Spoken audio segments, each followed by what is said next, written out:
Tara simulan na natin una. Buksan mo yung World app pagka-open mo. Pumunta ka sa wallet section. Hanapin mo yung tatlong tuldok na makikita mo sa tabi ng send. Tapos pindutin mo yon. Tapos pindutin mo yung send. Hanapin mo yung World coin sa listahan at pindutin ito. Sa search bar i-type yung GCash Crypt 1 para makita ang profile ng recipient. Pag nakita mo na ang profile ni GCash Crypt 1, pindutin ito. Para matransfer lahat ng pera mo, pindutin mo ang max tapos pindutin ang continue. Para mag-proceed sa transaction, pindutin mo na ang confirm send.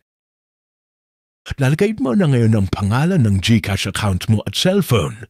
Number para sa iyo mapupunta ang pera. Pagkatapos nun ay check mo na sa GCash or PayMaya app mo kung dumating na yung pera. Ganun lang kadali.